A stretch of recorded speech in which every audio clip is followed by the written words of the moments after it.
আল্লাহ রাব্বুল আলামিন বলেন, আমি যখন আমার কোনো মোমেন বান্দাদের উপরে বিপদ আপদ বালা মুসিবত দুঃখ কষ্ট চাপিয়ে দিই, তার সন্তানাদির উপরে বিপদ আপদ লেগেই থাকে, তার ধন সম্পদের উপরে বিপদ আপদ লেগেই থাকে, বান্দা যদি আল্লাহ রাব্বুল আলামিনের উপর ভরসা করে থাকতে পারে, আল্লাহ সুবহানাহু ওয়া তাআলা বলেন ওই বান্দা দুনিয়ার জীবন শেষ করে আমার সাথে বান্দার যেদিন সাক্ষাৎ হয়ে যাবে, ওই বান্দার আমলনামায় সেদিন আর কোনো গুনাহ থাকবে না।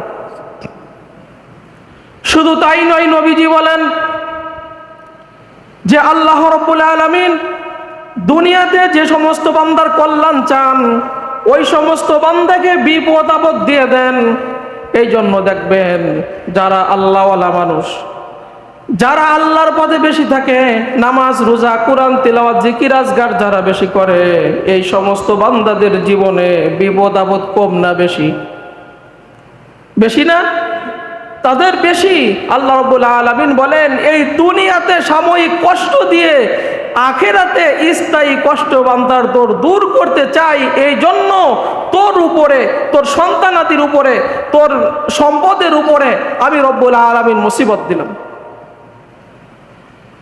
তুমি যখন কষ্ট মেনে নিলে, আল্লাহর পক্ষ থেকে ফয়সালা হয়েছে, তুমি মেনে নিলে, আখিরাতে আমি রব্বুল আলামিন তোমার সমস্ত দুঃখ কষ্ট দূর করে দেব। আর আল্লাহ রাব্বুল আলামিন যাদের কল্যাণ চান না, দুনিয়াতে তাকে কষ্ট দেন না, বিপদ আপদও দেন না। আমরা বলি যে এইটা এত নাফরমান বান্দা, এত অন্যায় অপরাধ করে, এর কিছুই হয় না।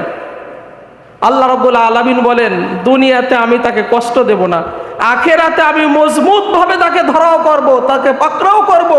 এই জন্য দেখবেন জালেমরা গা ভাসিয়ে মানুষের প্রতি জুলুম করে, অন্যায় করে, গা ভাসিয়ে, তা আমার তো কিছু হচ্ছে না। আল্লাহ রাব্বুল আলামিনের হাবিব বলেন আল্লাহ ওদের দুনিয়াতে কষ্ট দিচ্ছেন না, কিন্তু আখিরাতে স্থায়ীভাবে তাদেরকে কষ্ট দিবেন। এই জন্য নবীজি বলতেন যে আখিরাতে আল্লাহ সুবহানাহু ওয়া তাআলা যখন বিপদগ্রস্ত মানুষকে নিজ হাতে প্রতিদান দিবেন, বিপদ মুক্ত দুনিয়াতে যারা বসবাস করত তার আফসোস করতে থাকবে আর বলতে থাকবে, আল্লাহ দুনিয়াতে আমার শরীরের চামড়া যদি কাঁচি দিয়ে কাটা হতো তাহলে ভালো হতো। আজকে আমি এই যারা বিপদগ্রস্ত ছিল দুনিয়ায়, আপনি নিজ হাতে প্রতিদান দিয়ে জান্নাত দিচ্ছেন, আমি ওদের কাতারে শামিল হয়ে জান্নাতে চলে যেতে পারতাম। এই জন্য আমরা অনেক সময় হতাশ হয়ে যাই। ভাই, হতাশ হওয়া যাবে না। আপনাকে আল্লাহ বিপদ দিছে, সন্তানের বিপদ দিছে, সম্পদের বিপদ দিছে, ধৈর্য ধারণ করেন।